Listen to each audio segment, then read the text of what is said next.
las voces de los ángeles que le dicen que vaya a predicar la palabra de nuestro Señor. ¿Qué hacen frente a ese paciente? ¿Qué es lo que evalúan?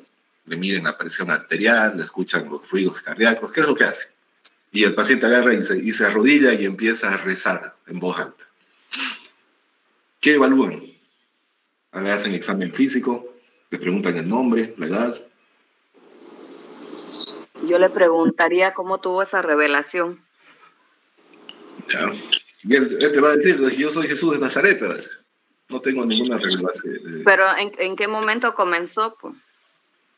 No, yo soy Jesús, simplemente. El paciente está delirante, entonces, ¿qué es lo que van a evaluar? Doctor, acredito yo que nosotros vamos a evaluar el comportamiento del paciente, sus actitudes, el comportamiento, además de cuando empezó, todo el primer paso que nosotros no vamos a poder hacer ahora. Vamos a evaluar las cosas que son puntuales. Ya. Doctor, pero a ver, tal vez ver si tiene él la capacidad de responder las preguntas, porque si vemos que, digamos, no puede, entonces necesitamos de un familiar. Ya. Acuérdense que ante cualquier paciente, lo primero que ustedes tienen que hacer es llegar a un probable diagnóstico para de ahí tener una conducta, ¿no? Eso en cualquier rama de la medicina. Lo primero y siempre su objetivo es llegar a una hipótesis diagnóstica y en base a esa idea, por eso es hipótesis, porque después se va a corroborar o se va a identificar bien el diagnóstico que tenga, pero en base a la hipótesis que ustedes tengan van a tomar una conducta determinada, ¿cierto? Entonces, ante un paciente psiquiátrico es lo mismo, vamos a llegar a una hipótesis diagnóstica. Pero en psiquiatría, ¿qué es lo que evaluamos? ¿Somos médicos especialistas en qué? El comportamiento, doctor, también. En la sanidad mental, doctor. En la mente, pues, ¿no? Somos especialistas en la mente. Por eso el primer tema abordamos el concepto de salud de la OMS, ¿no? Decíamos un completo bienestar físico, social y mental, dijimos. Entonces nosotros nos abordamos en la mente. Ahora, ¿qué era la mente? Todas las funciones superiores del sistema nervioso central, ¿ya? Y eso es lo que nosotros vamos a evaluar. ¿Y cómo vamos a evaluar? A través de esto, que es el examen mental o el examen psicopatológico. Entonces, ante un paciente psiquiátrico, nuestra herramienta semiológica va a ser el examen mental o el examen psicopatológico, ¿no? Porque somos especialistas en la mente, nos abocamos a la salud mental, entonces nuestros pacientes los vamos a evaluar a través del examen mental o psicopatológico, ¿ya? Si yo en el examen pregunto, ¿no? ¿Qué es el examen mental o el examen psicopatológico? Entonces ustedes ya saben, ¿no? Es la herramienta semiológica en psiquiatría o en salud mental, ¿no? Así como el cardiólogo tiene su estetoscopio, ¿no? Como el gastroenterólogo, el neurólogo tiene su martillito, ¿no? Sus herramientas semiológicas, aparte de los exámenes particulares y propios de ellos, en psiquiatría también tenemos nuestro examen mental. Entonces, nosotros aplicamos el examen mental en el paciente psiquiátrico para llegar a una hipótesis diagnóstica y posteriormente a una conducta, ¿ya? Ese concepto tienen que conocerlo bien, ¿no? El psiquiatra que evalúa la mente. ¿Y cómo evalúa la mente o cómo evalúa al paciente psiquiátrico? A través del examen mental o a través del examen psicopatológico, ¿ya? Eso que quede claro. Entonces, si nosotros hacemos el examen mental o nuestra evaluación es a través del examen mental o psicopatológico, tenemos que conocer el concepto de lo que es psicopatología. ¿Alguien tiene una idea de lo que es psicopatología? Ustedes ya llevaron, ¿qué se llama? Psicología, ¿no? ¿Cómo llevaron psicología? Doctor, psicopatología sería una alteración del pensamiento normal, psicos, mente y patologías de enfermedad. Entonces serían las enfermedades mentales. Estudiaría las enfermedades mentales. Sí, está bien, claro. Sí, psicos es mente y patología enfermedad, ¿no es cierto? Entonces la psicopatología es eso, es una ciencia que estudia las manifestaciones de los trastornos mentales, ¿no? Entonces la psicopatología es la fisiopatología mental. ¿Se entiende eso, no? En fisiopatología, ¿se acuerdan que llevaron En fisiología se aprende todo lo normal, ¿no? Cómo funciona el corazón, todas esas cuestiones, ¿no? En fisiopatología aprenden lo anormal, digamos, de la función cardíaca, ¿no? Y en psiquiatría, entonces, la fisiopatología sería la psicopatología, que como es como su compañera dice, ¿no? Estudia las alteraciones o las manifestaciones de los trastornos mentales, ¿no? En pocas palabras, la psicopatología es la semiología de psiquiatría. ¿Se entiende también ese concepto? Cuidado, les pregunte en el examen. Vuelvo a repetir, psicopatología es la semiología de psiquiatría o la semiología de salud mental. ¿Ya? Psicopatología es la fisiopatología de los trastornos mentales.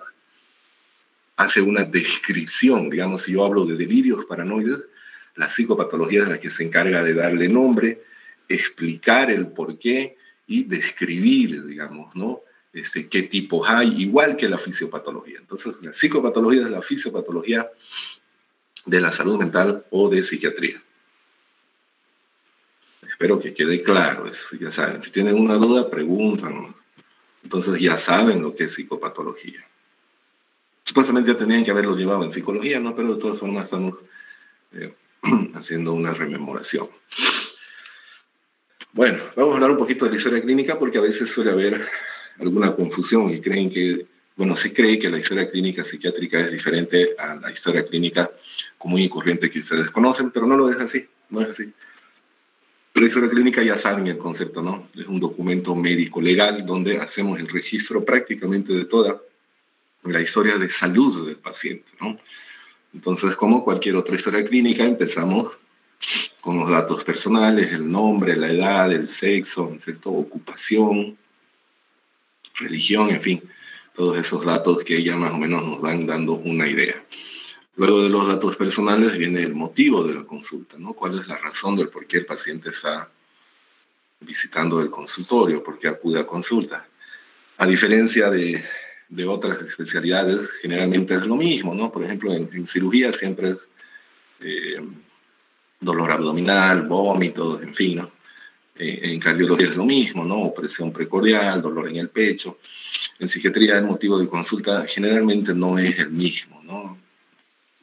Es muy variado y de hecho es muy especial, digamos, incluso a veces hasta raro. Hasta yo me sorprendo a veces lo que los pacientes dicen en el motivo de consulta. Pero el motivo de consulta, de todas formas, nosotros tenemos en la historia clínica y también lo escribimos, es decir, ¿no? También registramos el motivo de la consulta tal y como lo refiere el paciente. Eso ya saben, es lo mismo.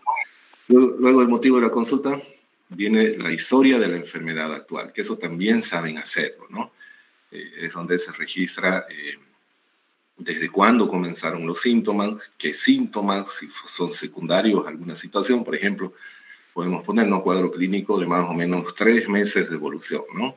Que se caracteriza en un principio, digamos, por dolor de cabeza, mareos, ¿no? Secundarios, digamos, a una discusión familiar, ¿no? Posteriormente, dificultades para dormir, palpitaciones, sensación de falta de aire, digamos, ¿no? Entonces hacemos una descripción, una historia de cómo empezaron los síntomas, qué síntomas nuevos aparecen, la intensidad, ¿no? En la historia de la enfermedad actual, que asumo que también lo han hecho. Luego vienen los antecedentes familiares, que es muy importante porque ya les había dicho, ¿no? En cada clase les digo de que los trastornos mentales tienen una base genético-hereditaria, ¿no? Así como la diabetes y la hipertensión corren, ¿no es cierto?, en los genes y en las familias, los trastornos mentales también, ¿no? Trastornos de ansiedad, de depresión, los trastornos psicóticos sobre todo tienen un fuerte componente genético hereditario, ¿no? De hecho hay familias muy conocidas en las cuales se saben que tienen trastorno bipolar, en la misma esquizofrenia también. Entonces son apellidos que nosotros solo escuchando ya más o menos sabemos qué enfermedad puede tener. Claro, conociendo obviamente los antecedentes, ¿no? Entonces resulta de mucha importancia para nosotros los antecedentes familiares. Los antecedentes personales también, ¿no? Que es una historia del paciente incluso desde que su mamá estaba embarazada, ¿no? Nosotros preguntamos incluso desde el embarazo, a la mamá le preguntamos si durante el embarazo ella se enfermó de algo, tuvo alguna situación que le generó mucho estrés emocional, ¿no? Muy importante para nosotros es si hubo la hiperemesis gravídica durante el embarazo. ¿Saben qué es la hiperemesis gravídica, no? ¿O no saben? ¿Quién sabe qué es la hiperemesis gravídica?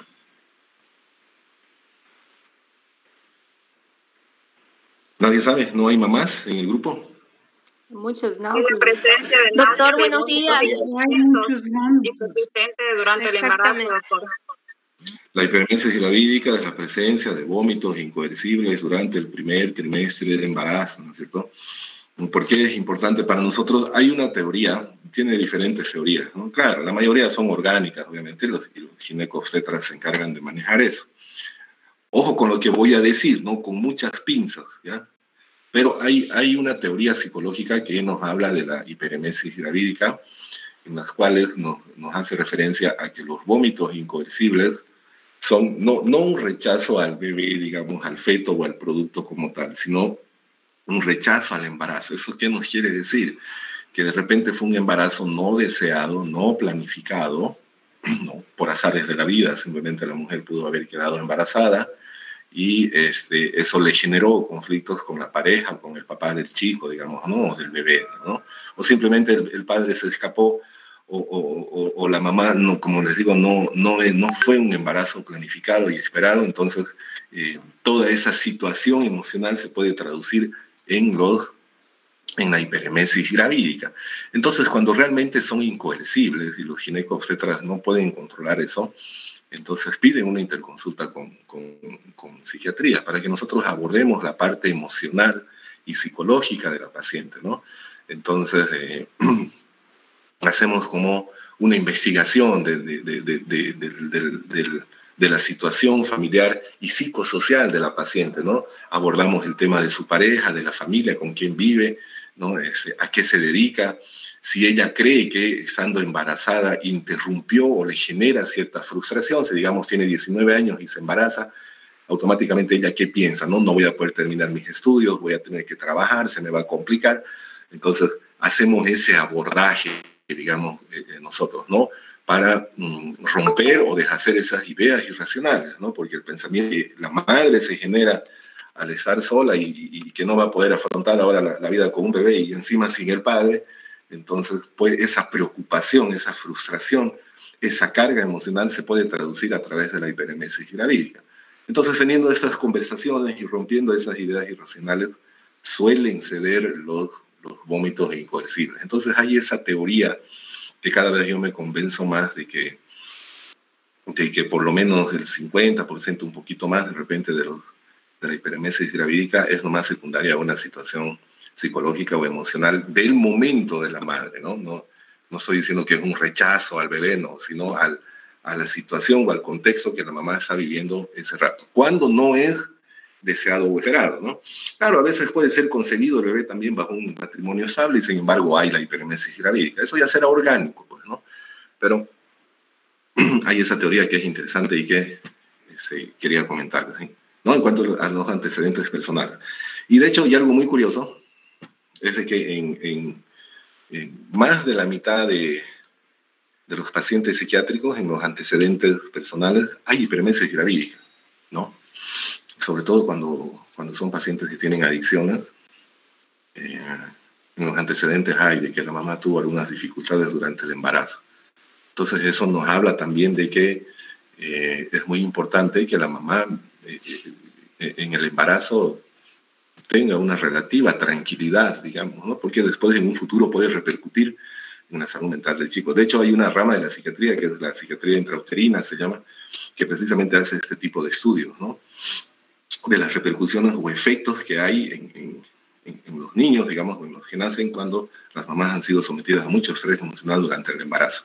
Entonces es muy importante para nosotros eso. Aparte del embarazo, también el parto, ¿no? Si fue cesárea o fue un parto normal. Si fue cesárea, preguntar si fue una cesárea de emergencia o fue programada. Si fue de emergencia, generalmente es por circular de cordón, ¿no es cierto? O por rotura prematura de membranas, por cualquier situación que pudo haber producido una hipoxia cerebral, ¿no? Es decir, pudo haber producido un sufrimiento fetal o hipoxia cerebral fetal, que se llama, ¿no? Que es cuando el aporte de oxígeno o de nutrientes no llega al cerebro del bebé y si ha sido en un tiempo determinado, en un futuro, es decir, esa hipoxia cerebral del bebé puede condicionar un trastorno mental, porque algunas áreas del cerebro pueden verse afectadas, ¿cierto? Y después, más adelante, o en la infancia, o en la adolescencia, o incluso en la adultez, puede manifestarse como un trastorno mental, ¿no? En ese caso, entonces, es de vital importancia también preguntar sobre el parto, ¿no? Si es que hubo alguna complicación, ¿no? Durante la infancia. El desarrollo psicomotriz también, sobre todo cuando hay déficit intelectual, ¿no es cierto? El famoso retraso mental es importante para casi corroborar nuestro diagnóstico. Siempre va a haber un retraso psicomotor, ¿no? Generalmente los niños, por ejemplo, empiezan a andar al año, ¿no? Al año y 2, 3 meses, ¿no? Pero si el chico tiene dificultades en la escuela, es impulsivo, ¿no es cierto? No es obediente, le cuesta entender algunas cosas, y hay los antecedentes de que hubo un retraso psicomotor, se le pregunta a la mamá, más o menos se acuerda a qué edad empezó a caminar. Ay, tardó en andar, dicen, ¿no? A los 2 años recién estaba queriéndose parar. Entonces ya es un retraso psicomotor, ¿no? Igual lo mismo cuando hay un retraso en el habla, un retraso en el manejo de los esfínteres, ¿no? A qué edad empezó a ir al baño solo, ¿no? Hacer siempre esa investigación en el desarrollo psicomotor del niño, del bebé. En los antecedentes personales también es muy importante sobre la socialización o el desarrollo psicológico propio del niño, porque decíamos, ¿no?, de que algunos trastornos mentales ya desde la infancia se van gestando y ya van mostrando características. Por ejemplo, en los trastornos psicóticos, como la esquizofrenia, es muy particular que los niños, es decir, los pacientes esquizofrénicos cuando eran niños que eran poco sociables, que generalmente preferían jugar solos, eran muy poco comunicativos. Clásicamente son niños que tenían los famosos amigos imaginarios, ¿no? Niños que hablan solitos o que supuestamente tienen un amigo y que por eso hablan solitos o juegan con el amigo, ¿no? Entonces ese perfil es el de un paciente que probablemente tenga un trastorno psicótico, ¿no? En cambio, por ejemplo, en un trastorno de personalidad antisocial, son niños que durante su infancia, a los 6, 7 años, ejercían maltrato a los animales, ¿no? A sus perritos, a sus gatitos les cortaban la cola o los meten a la heladera, al refrigerador, o agarraban sapos y les ponían sal en la espalda, o a los insectos les sacaban las patas, ¿no? Entonces, en los chicos que tienen este rasgo de personalidad ya desde la infancia igual se puede ver. Lo mismo en el caso de las mujeres que tienen trastorno de personalidad histriónico, son las clásicas niñas, o niños también, porque pueden ser varones, que hacen los famosos berrinches, ¿no? Que cuando no se les compra algo se tiran al piso en plena calle, empiezan a gritar, hacen pasar vergüenza a la mamá, como desde niños ya van empezando a hacer esa manipulación, ¿no? Entonces, es muy importante, por eso, todos esos antecedentes, ante mi hipótesis diagnóstica de la enfermedad actual, más los antecedentes, ya si se dan cuenta prácticamente el diagnóstico hipotético, obviamente, ya se va construyendo, ¿no? Por eso es importante para nosotros en los antecedentes personales, ¿no? Entonces, el desarrollo social del niño, si era sociable, no era sociable, qué particularidades tenía, el desempeño académico también, los gustos que tenía, qué le gustaba jugar, ¿no? Si eran más apegados a la ciencia, ese tipo de cosas, ¿no? Otro punto importante es la lactancia materna también, hasta qué edad le dio de lactar la mamá, es decir, le dio pecho, porque ustedes saben que eso crea un vínculo afectivo entre el niño y la mamá, y ese vínculo afectivo le da como que cierta fortaleza, digamos, emocional. Entonces, también es muy característico en personas que van a la consulta psiquiátrica, en las cuales las mamás dicen, no quería mi pecho, dicen, ¿no? O me mordía más bien, entonces al final le di leche de fórmula, dicen, ¿no? Entonces eso después, como les digo, durante la infancia o en la adolescencia, se puede traducir. Entonces todo eso genera después algún comportamiento en específico de los niños. Las fases también son, en psicología llevaron a ver la fase oral, la fase anal, ¿no es cierto? Cualquier situación de estrés emocional durante estas fases también traducir probablemente en alguna alteración conductual o durante la infancia, o durante la adolescencia, o durante la adultez. Entonces, por eso es muy importante el conocer, porque todo eso nos ayuda, acuérdense, el objetivo es llegar a una hipótesis diagnóstica, ¿no? Es decir, es como si tuviéramos que armar un rompecabezas. Entonces, toda la información que vamos recibiendo y que nosotros buscamos nos va ayudando a construir esa hipótesis diagnóstica. ¿Ya? Por eso es la importancia de los antecedentes personales. Doctor, entonces, sí, pregunten nomás, digan. También hay ese extremo, ¿verdad?, respecto a la lactancia materna, que hay algunas mujeres que le dan solamente 6 meses o menos de los 6 meses porque tienen esa idea de que el pecho se le va a caer, como etcétera. Y el otro extremo, que cumplen los 2 años de lactancia materna o también ya superan 4 o 5 hasta que el niño tenga 3, 4 años, ¿no? Eso quería comentarle. Sí.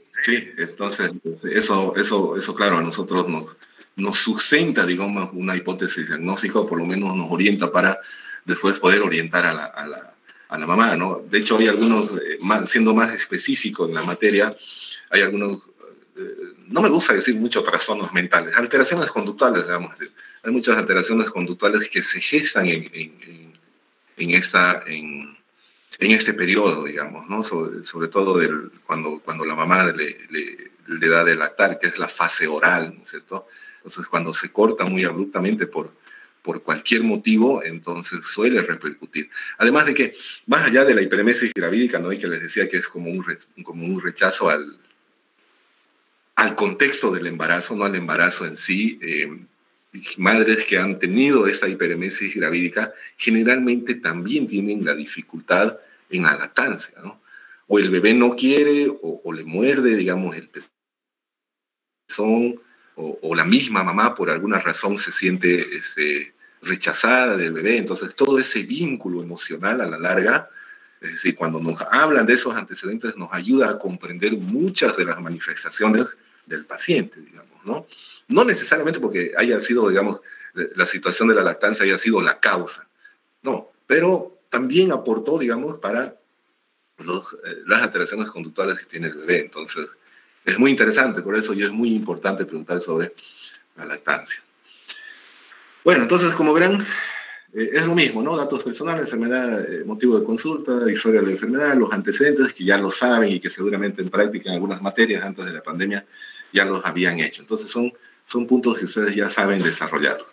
Luego de los antecedentes personales, ya viene el examen mental o el examen psicopatológico. Eso no lo tienen las historias clínicas que ustedes han visto, digamos, o que han hecho. Eso es propio de la historia clínica psiquiátrica, ¿no? Que es el examen mental o el examen psicopatológico que ya nosotros hacemos a nuestros pacientes psiquiátricos, ¿no? Ahorita vamos a ver punto por punto el examen mental. Luego, ya una vez que hacemos el examen mental, ¿sí? Dígame. Buenos días. Doctor, yo me quedé con una inquietud con relación a aquellos casos de mujeres, en el caso de mujeres que embarazaron como consecuencia de un estrupo, ahí que debe ser más complicado, ¿no, doctor? Me imagino. No, por supuesto que sí, y es algo que aquí se ve muy común, ¿no? El estupro, ustedes saben que es cuando un mayor de edad seduce, ¿no?, a una menor de edad, digamos, ¿no? Por ejemplo, yo con mis 40 años fácilmente puedo seducir una adolescente, qué sé yo, de unos 16 años, de 14 años, ¿no? A eso se le llama el estupro. Entonces hago una manipulación y un engaño emocional, pero terrible, y que en la niña, aparte de la afectación emocional como tal, y si queda embarazada, imagínense el trastorno mental que yo le voy a generar. Entonces, por supuesto que se repercute y que prácticamente se traduce después en un trastorno mental. O durante el embarazo, después del embarazo hacen su depresión postparto, ¿no es cierto? O tienen sus cuadros depresivos después de la repetición, las chicas que han sido estupradas, ¿no? Entonces, es grave eso. Bueno, seguiremos. Sí, terminamos el examen mental, entonces más los antecedentes, más la clínica, entonces nosotros ya podemos llegar a una hipótesis diagnóstica, ¿no?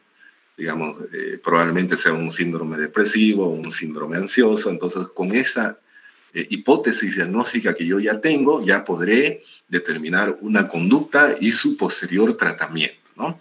Entonces, no se olviden, el objetivo ante la entrevista o la misma confección de la historia clínica siempre va a ser llegar a este punto. No es como el clímax de la historia clínica, la hipótesis diagnóstica, porque eso nos va a determinar la conducta y el tratamiento. Entonces, conforme yo voy confeccionando o haciendo mi historia clínica, ya voy construyendo mi diagnóstico probable, ¿no? Y en base a ese diagnóstico yo ya tomaré una conducta y un tratamiento, ¿ya? Espero que no haya dudas. Bueno, entonces hacemos o realizamos el examen mental o psicopatológico, ¿no? Que ya saben que es la herramienta semiológica en psiquiatría, ¿no? Y es lo que nos diferencia de los demás médicos. Entonces, cuando llego al examen mental, primero hago una introducción, ¿no? Es decir, escribo en la historia clínica dónde se realizó la entrevista, ¿no? Entonces yo pongo, la entrevista al paciente se realiza en instalaciones de Caja Nacional, digamos, ¿no? En el consultorio de psiquiatría de consulta externa, digamos, ¿no? Escribo y pongo dónde se hizo, porque después por ahí yo puedo hacer un certificado, o las historias clínicas psiquiátricas son sometidas a juicios o procesos judiciales. Entonces, mientras más explicado y mientras más detallado sea yo, mejor para mí, ¿no? Para poder fundamentar, digamos, todo el proceso que hice. Entonces hago una introducción del lugar de donde se hizo, como dice ahí, ¿no? Lugar de donde se realiza. Sí, muy importante, con quién vino acompañado. Generalmente el paciente psiquiátrico siempre viene acompañado con alguien. No siempre, ¿no? Pero la mayoría de las veces viene o con su esposo, con la pareja, con su mamá, con su papá, con sus hermanos, ¿no? Entonces, ustedes saben que con el acompañante yo realizo la heteroanamnesis, ¿no? ¿Saben qué es la heteroanamnesis? Es uma entrevista direcionada a la persona que está acompañando. Eso, ¿no? La entrevista es,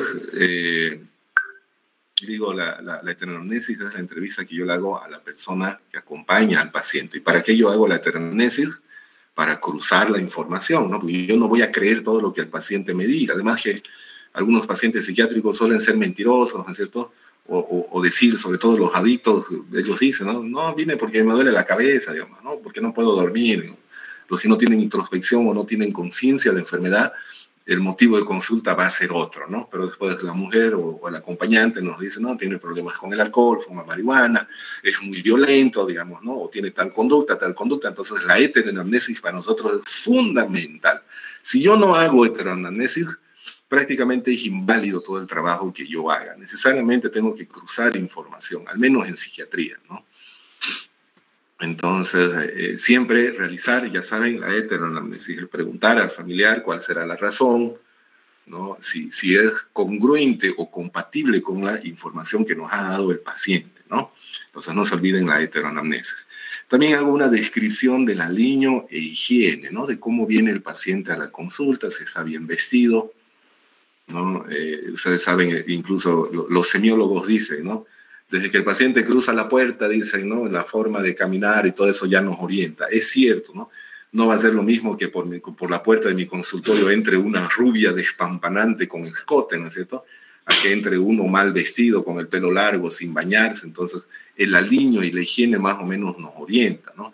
Por ejemplo, en la depresión, pero en la depresión verdadera, las personas no quieren bañarse, no quieren cambiarse, no quieren ni arreglarse, ¿no? Entonces, más o menos nos orienta. En el caso de una psicosis con delirios místicos religiosos, es muy particular la vestimenta de los pacientes, ¿no? Son llenos de crucifijos, o en el caso de los antisociales, personalidades llenos de tatuajes, en fin. Entonces, el aliño y la higiene más o menos nos orienta también a un probable diagnóstico. Y entonces nosotros plasmamos, ¿no es cierto?, si el aliño de higiene es acorde a la situación, ¿no? Si está vestido acorde a la ocasión, es decir, en la entrevista, digamos, ¿no? Si viene vestido adecuadamente, ¿no? Si su aliño está conservado. Entonces podemos hacer una ligera descripción de eso, ¿no? Eso como introducción, antes de entrar de lleno al examen mental. Entonces empezamos a desarrollar el examen mental. Y ya es donde uno empieza a trabajar realmente, ¿no? Entonces, el examen mental, obviamente, evaluamos la mente, ¿no es cierto? Que son todas las funciones superiores del sistema nervioso central. Y lo primero que yo evalúo es la actitud. Entonces, la pregunta es, ¿qué será la actitud? Porque tengo que saber qué evalúo, ¿no? ¿no? Cuando ustedes miden la presión, saben el concepto de presión arterial, ¿no ves? Dime. Doctor, la actitud es el comportamiento donde se evalúa al paciente, en el que lo podamos observar. Ya, es el comportamiento. ¿Y qué será el comportamiento? También es el comportamiento del paciente o del entrevistado hacia el entrevistador. ¿Y qué será el comportamiento? Si ele responde ou não as perguntas, se facilita, seria algo así, doctor? Ya, si me responde las preguntas. Doctor, sería la conducta del paciente, digamos, cómo él más o menos habla o cómo tiene sus conductas, más que todo. La conducta. ¿Y qué será la conducta? La conducta es el comportamiento. Doctor, el comportamiento sería si el paciente no va a colaborar o no, digamos. Si es colaborador o no. ¿Sí? Bueno, la actitud, claro, es como su compañera dice, ¿no? Es el comportamiento o la manera o la disposición. Sí, dime. Comportamento não seria a forma que o paciente vai se portar quando liga o consultório à frente do profissional? Claro, es la disposición.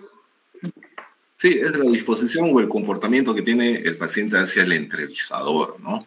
Entonces tiene muchas denominaciones la actitud. Yo puedo poner en el examen, entonces, en el examen mental, ¿no? Cuando estoy escribiendo o describiendo, al referirme a la actitud, que es eso, el comportamiento del paciente hacia mí, que soy el entrevistador, puedo poner, ¿no? Si es colaborador, si es no colaborador, si el paciente está comunicativo, si es poco comunicativo. Algunos pueden ser desafiantes, otros pueden estar agresivos, otros desconfiados, ¿no? También puedo denominar la actitud del paciente pueril. ¿Saben lo que es pueril? Conducta pueril, decimos. ¿Han escuchado alguna vez? No. La conducta pueril, bueno, doctor, es cuando cada persona tiene su propia característica de ser. Pueril no, pueril, bueno, supongo que todos han visto a alguien que tiene retraso mental, ¿no es cierto? O tiene algún retraso cognitivo. Entonces, esos pacientes suelen adoptar una conducta pueril, o sea, entran al consultorio y empiezan a reírse, se ocultan, ¿no? Tienen una conducta jocosa, llamamos, o chistosa. Son aquellos que, como les digo, empiezan a jugar con las cosas, se pueden meter bajo el escritorio. Uno les pregunta algo, empiezan a reírse. Es una conducta infantil o conducta pueril, que llamamos, que es muy común en personas con déficit intelectual. Algunos pacientes en psiquiatría también, con esquizofrenia, pueden adoptar también esa conducta pueril o infantil, ¿no? Entonces a eso se refiere con pueril. Algunos o algunas también pueden tener una actitud seductora, ¿no? Ante el entrevistador, ante el médico. Algunos pueden tornarse manipuladores, ¿no? O conseguir información o conseguir remedios, digamos, ¿no? O a través de la manipulación conseguir algo que ellos desean. Entonces, como verán, la actitud se puede denominar dependiendo del comportamiento que tiene el paciente hacia mí. Entonces, tiene varios denominativos. En los libros van a encontrar más incluso, ¿no? En psiquiatría es común que el paciente no sea colaborador, ¿no? Entonces, podemos poner la actitud del paciente es no colaboradora, por momentos desafiante, pueril, por momentos se torna manipulador, irritable, impulsivo, también puede ser. Entonces mucho va a depender, por eso, del comportamiento del paciente hacia mí, que soy el entrevistador, o ustedes, ¿no? ¿Y cómo evalúo la actitud yo? ¿Cómo voy a denominar o escribir, digamos? Colaborador, no colaborador. ¿Cómo será que voy a evaluar esa actitud? A través de la atención del paciente, podría ser, doctor. Ya, ¿y cómo voy a determinar su atención? Es decir, ¿qué hago yo para determina de acuerdo con las respuestas del paciente, ¿no? De acuerdo con la respuesta del paciente ante la pregunta. Simplemente con la observación, pues, ¿no? Todos los que tienen su cámara abierta ahorita, por ejemplo, entonces yo estoy evaluando su actitud, ¿no? Estoy viendo si su comportamiento es adecuado, con la clase, digamos, ¿no? Y la mayoría entonces están comunicativos, están receptivos, están colaboradores, porque yo les pregunto y responden, ¿no? Ahora, si todos apagan su cámara y no me responden, entonces pondré, pues, no comunicativos, poco colaboradores. Si empiezan a reírse, les pondré, ¿no? Conducta pueril, ¿no? Si empiezan a insultarme, les pondré, pues, ¿no? Agresivos, impulsivos. Entonces, simplemente con la observación, claro, viendo la atención y todo lo que ustedes están diciendo, yo evalúo la atención, ¿no? Entonces, con la observación es más que suficiente para yo poder denominar la actitud. ¿Se entendió, no? Muy bien. Luego de la actitud, yo evalúo la atención del paciente. La pregunta es, ¿qué es la atención? Porque recuerden, yo tengo que saber qué es lo que estoy evaluando, ¿no? ¿Qué será la atención? La atención es la concentración. ¿Y qué es la concentración o focalización a un objeto determinado. O sea, se evalúa observándolo, doctor.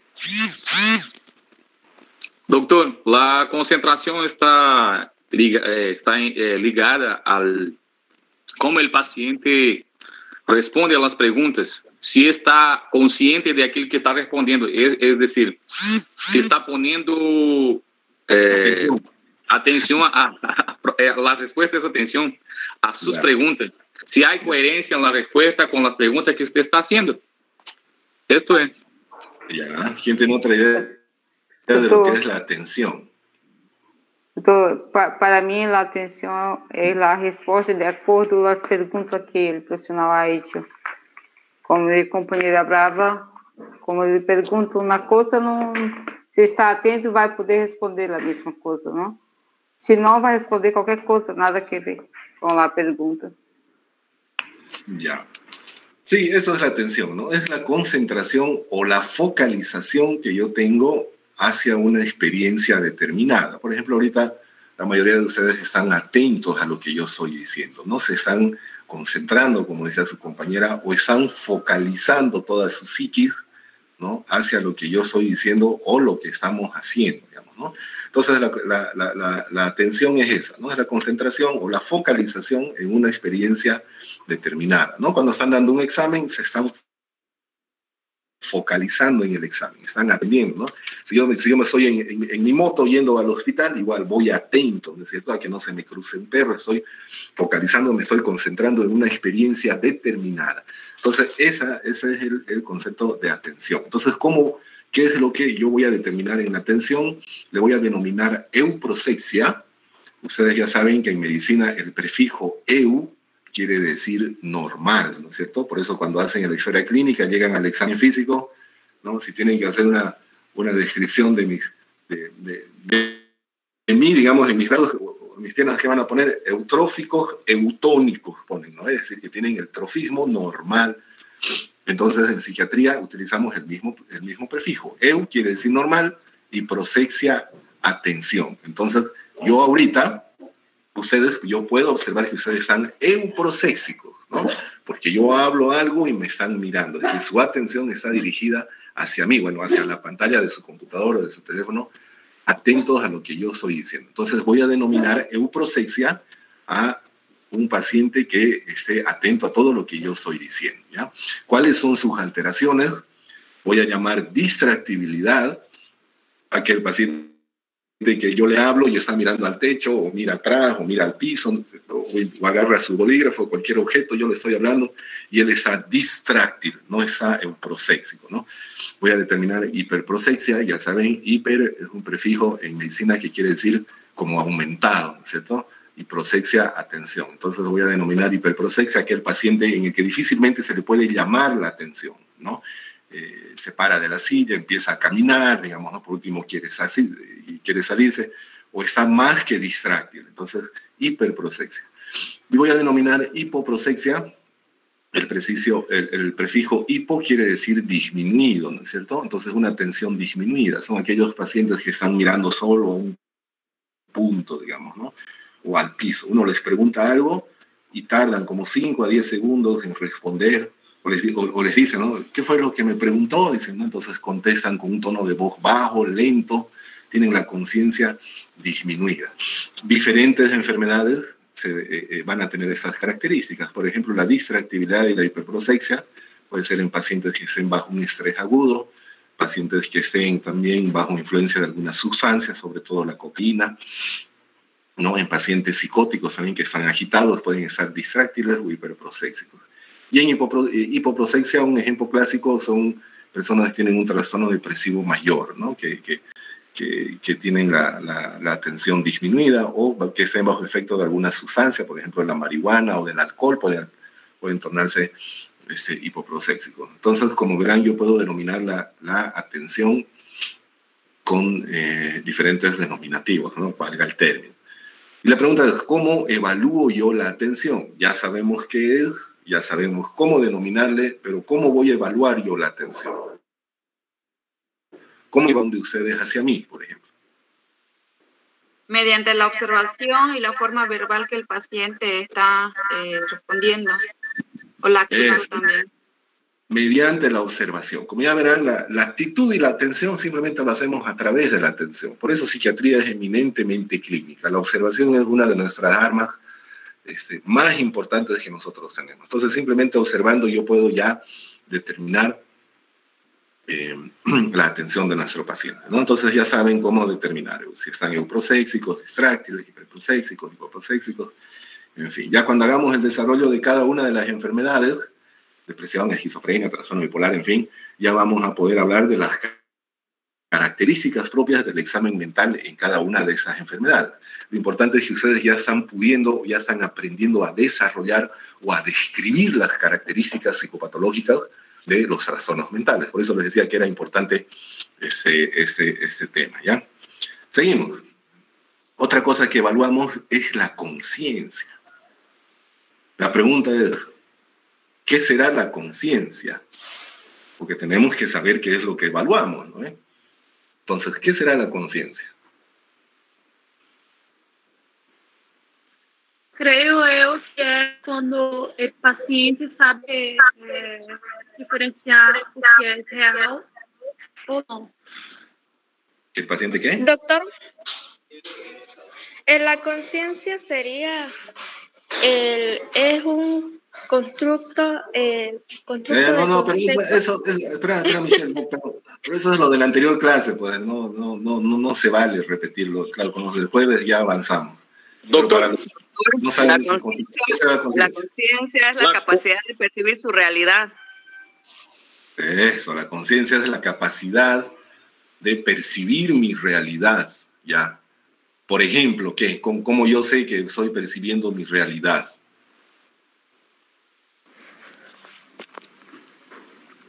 Para empezar. Melissa, a ver, ¿cómo sé yo que estoy percibiendo mi realidad? Por ejemplo, hasta de saber sobre mi propia existencia en ese momento, no sé cómo estamos hablando sobre pacientes con trastornos, hay algunos que no están en ese momento conscientes. Ya, ¿y cómo determinar su conciencia entonces? ¿Cómo sabes que están conscientes o no están conscientes? Como ya dijimos, bajo la observación y también haciéndole preguntas, pues nos damos cuenta. Doctor, yo creo que se determina preguntándole en dónde está, digamos, porque el paciente mismo sabe en dónde está. Ya, entonces la conciencia... ¿no? La conciencia, entonces, saber dónde estoy, ¿no es? Ya, entonces, mientras ustedes me hacen la entrevista, yo les digo, bueno, ya estamos en Cobija, ¿no? Son las 9 de la mañana, estamos en el mes de marzo del año 2021 y de la nada empiezo a patearlos, ¿no? ¿Aún así estoy consciente? O puedo salir a la calle y matar a medio mundo, pero yo sé dónde estoy, en qué fecha estamos. ¿Estaré consciente? No. Entonces, ¿qué es la conciencia? Les vuelvo a preguntar. Doctor, la conciencia es la percepción del entorno, es la capacidad de uno tiene de se situar en cualquier parte. Es decir, tener la capacidad de razonamiento lógico, ¿no? Y simple. ¿Y cuál será, pues, el razonamiento lógico? Yo me acuerdo que... Lo que es normal. Lo que es normal. Yo me acuerdo que lo segundo, lo que hemos hablado en las partes anteriores. Ya, ven, porque... no, está bien todo lo que están diciendo. No hay como les digo, todo lo que estamos hablando acá, no hay un concepto definido. Por eso les digo, vamos a ir construyendo, ¿no? Entonces, la conciencia para nosotros, en psiquiatría y en salud mental, es un constructo de conceptos, como por ahí decía una de sus compañeras, ¿no? Entonces, ese constructo de conceptos abarca o incluye 3 conceptos. El primero es el concepto neurobiológico, en el cual nos dice de que la conciencia es la función cerebral primaria, ¿ya? Es la vigilia, es lo que me mantiene consciente propiamente dicho o lúcido, digamos, ¿no? Es la conciencia que estudian los neurólogos, por ejemplo, lo que se aplica a la famosa escala de Glasgow, el neurobiológico, ¿no? La conciencia desde el punto de vista neurobiológico es la función cerebral primaria, ¿no? Si no hay conciencia, hay coma, es decir, es o conciencia o inconsciencia, y que esto sí puedo medirlo a través del Glasgow, ¿no? La escala de Glasgow, donde 15 es lo máximo y 1 o 2 creo que es lo mínimo, ¿no? Entonces, el concepto neurobiológico de la conciencia nos habla de eso, ¿no? De que es la función cerebral primaria, es la que nos da la vigilia, ¿no? El hecho de estar despierto, ¿no? Y consciente de todo lo que me rodea, hablo y digo, es el concepto neurobiológico, ¿ya? El otro concepto es el social, el cual me habla de mis actos, ¿no? Yo les decía, ¿qué pasa si salgo a matar a todo mundo, ¿no? Por eso es cuando la gente dice, oye, qué inconsciente que sos, ¿cómo vas a hacer eso, no? Es el concepto que me dice de que yo soy consciente de mis actos, ¿no? O de lo normal que decían sus compañeros, ¿no? De que sé que no tengo que hacer lo que me hace diferenciar el bien del mal, digamos, ¿no? Entonces el concepto social de conciencia que nos dice que soy consciente de mis actos, de que sé qué es lo que tengo que hacer y sé qué es lo que no tengo que hacer. Y el otro concepto es el filosófico, que es la conciencia del yo, o como decía también su compañera, de que yo me percibo como una persona única que interactúa con los demás, ¿no? Que conozco mi nombre, mi ocupación, sé de dónde vengo y hacia dónde voy, ¿ya? Entonces, como verán, estos 3 conceptos engloban todo, la parte neuroquímica, la parte social, ¿no? Y la parte propia del yo o el filosófico. Entonces, no hay a dónde pelarle, digamos, o a dónde perderme cuando yo manejo esos 3 conceptos de conciencia, ¿no? Generalmente la mayoría de las personas o en la comunidad científica, digamos, o médica, solo se maneja el concepto neurobiológico, ¿no? Que es el que nos da la vigilia, que está bien, obviamente, y que es lo que se puede evaluar, ¿no? Pero lo social y lo filosófico también. Entonces, al englobar esos 3 conceptos, prácticamente yo abarco todo lo que es la conciencia, ¿no?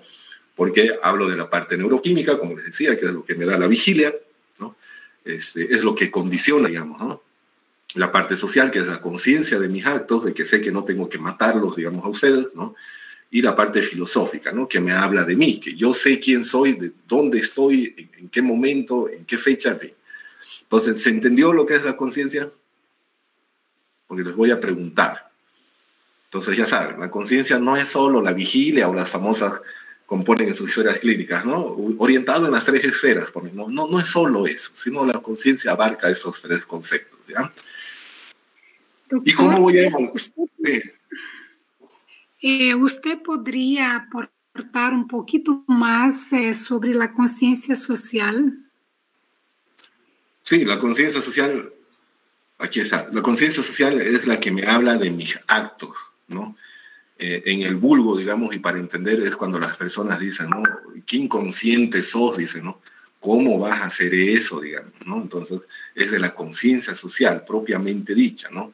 Es lo que, ¿se acuerdan que en la anterior clase hablábamos del promedio, ¿no? Yo les ponía el ejemplo, ¿qué pasa si empiezo a pasar clases desnudo, ¿no? ¿Será normal o no normal, ¿no? Entonces, allí es donde se aplica el concepto de la conciencia social, de que sé que no tengo que hacer eso, ¿no? Entonces, esa es la conciencia social, de la conciencia de mis actos, ¿ya? Entonces, ¿y cómo evalúo la conciencia? Ahora, ya sabemos, ya conocemos los 3 conceptos. Conciencia no había sido solo la vigilia o el famoso Glasgow. Entonces, ahora que ya sé eso, ¿cómo voy a evaluar la conciencia? ¿Cómo creen que se evalúa la conciencia? La primera condición, sí, ahorita yo evalúo su conciencia, por ejemplo, y la primera condición se cumple. Todos están vigiles, todos están despiertos, ¿no? ¿Y qué más? ¿Cómo evalúo la conciencia, entonces?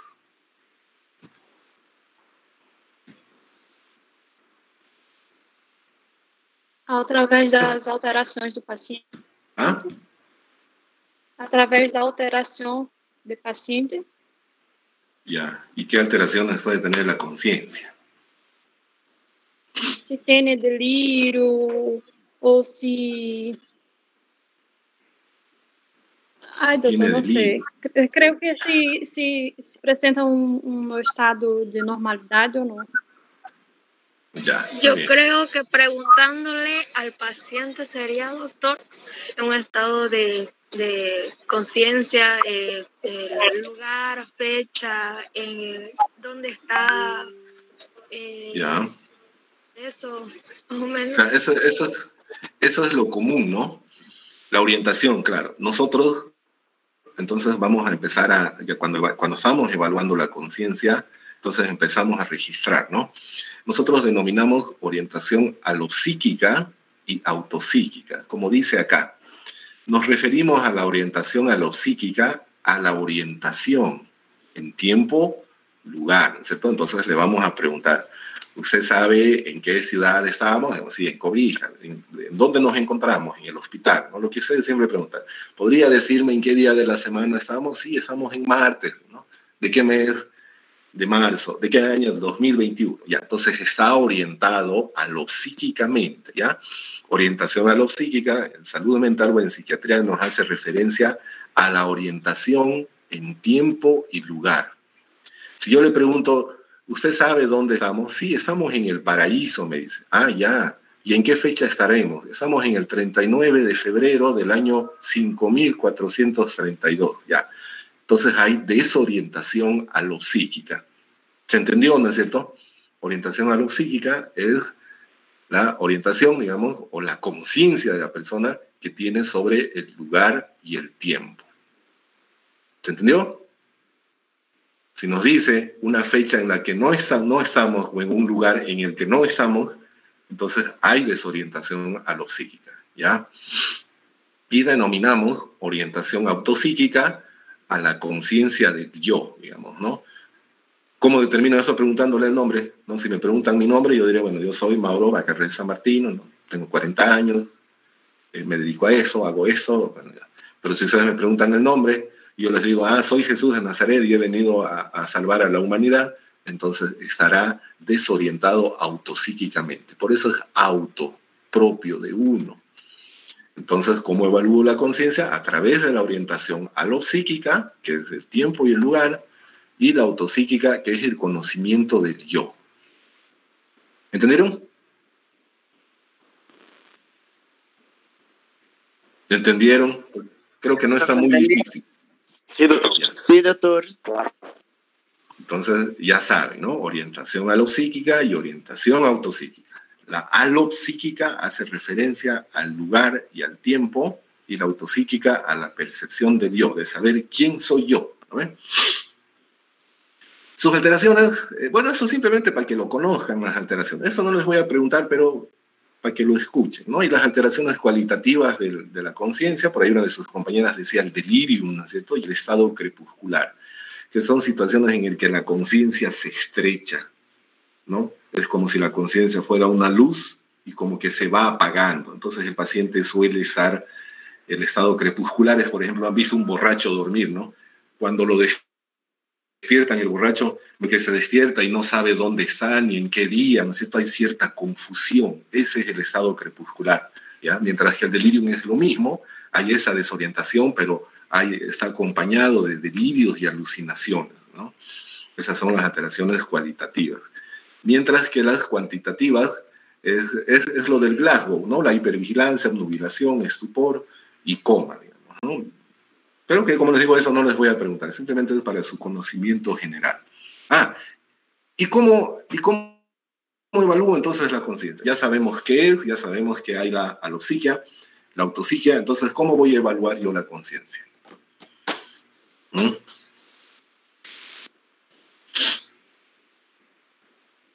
Lo primero que hago para evaluar la conciencia. Observación. Claro, primero observar. Acuérdense, el concepto neurobiológico nos dice que es la función cerebral primaria, que tiene que estar vigil, ¿no? El paciente tiene que estar vigil como yo. El paciente está así como yo ahorita. No está pues consciente, ¿no es cierto? Entonces lo primero que yo voy a hacer es observar, ¿no? Si el paciente lo veo somnoliento, entonces voy a poner en conciencia, ¿no? Paciente somnoliento, digamos, ¿no? En fin, pero ¿y qué más voy a evaluar? Entonces, ¿qué le voy a preguntar para evaluar la conciencia?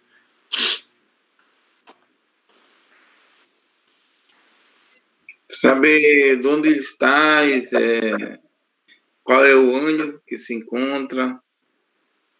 Saber dónde está y en qué fecha y en qué día. Fecha, cuál es el nombre. Voy a evaluar la alopsiquia y la autopsiquia, pues ya saben, ¿no? La alopsiquia es el tiempo y el lugar, qué día estamos, dónde estamos, en qué fecha, en fin. Y la autopsiquia simplemente con el nombre, preguntándole el nombre, la edad, dónde nació, ¿no? El conocimiento del yo, de mí mismo. Entonces, así es como evalúo la conciencia. Así de fácil. Bueno, ¿alguna duda de conciencia? Porque les voy a preguntar sobre conciencia en el examen, así que ya saben. Espero que estén anotando. Pues yo les voy a pasar estas diapositivas, pero que prácticamente no les dicen nada. La idea es entender. Bueno, entonces sigo evaluando, ¿no es cierto? Sigo realizando mi examen mental al paciente y llego al estado del ánimo. Tengo que evaluar el estado del ánimo de mi paciente. Entonces, como ya saben, la regla principal es que tengo que saber qué es lo que estoy evaluando. ¿Y qué será el estado del ánimo? El ánimo, usted percibe, doctor, si él está triste, si él está animado, si es una persona extrovertida o si es una persona emburrada. Yo creo que eso es el estado de ánimo. Sí, está bien. El estado de ánimo, yo creo, doctor, es cómo el paciente se siente, cómo está, digamos. Si está triste, feliz, así como dice mi compañero. Está bien, claro. Ustedes ya, tu compañero Wesley y vos ya me están dando la descripción, ¿no? Cómo está, si está triste, ya me están describiendo. Pero si tuviéramos que darle un concepto al estado del ánimo, ¿cuál sería? Por eso, ¿qué es el estado del ánimo? Sí, yo puedo denominarlo o describirlo como tristeza, alegría, rabia, como lo que ustedes quieran.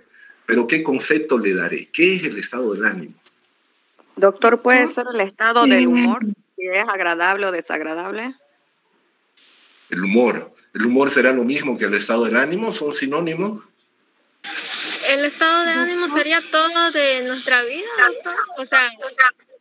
Oh, pero eso ya lo dije pues en la clase, no vale repetir lo del jueves. Última vez que repetís lo de la anterior clase. Doctor, pero... Claro, el estado del ánimo, como les decía al principio, ¿no? Se manejan muchos conceptos, ¿no?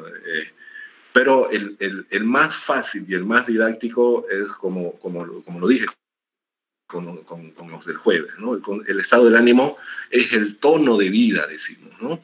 ¿A qué nos referimos? Que un tono aumentado de vida, ¿no? Cuando el tono de vida es aumento, hace referencia a la felicidad, a la tranquilidad, en fin. Y un tono disminuido de vida nos habla de una tristeza, de un estado de ánimo bajo o disminuido, digamos. Entonces el estado del ánimo será el tono emocional, si quieren, o sentimental de vida, ¿ya? Así de cortito y sencillo. Doctor, sí. Una consulta. Entonces, básicamente sería el estado en que una persona se está sintiendo en el momento, por así decirlo. Sí, el tono de vida determinado determinado en un momento, digamos, de tu vida, de tu desarrollo, digamos, porque el estado del ánimo no es constante. Eso es lo que quiero explicarles. Entonces, yo voy a poder denominar el estado del ánimo de muchas formas. Ahorita vamos a ver eso, pero eso es muy importante. Pero un ratito voy a traer el cargador de mi computadora.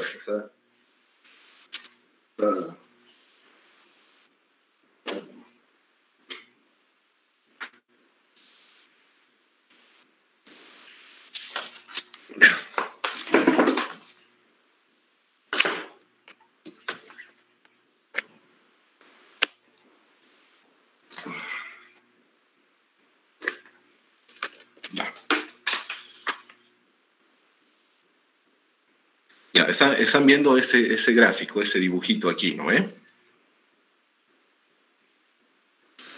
Sí, doctor. Es muy importante entender esto. El tiempo, ¿no? Aquí dice tiempo en esta línea de abajo.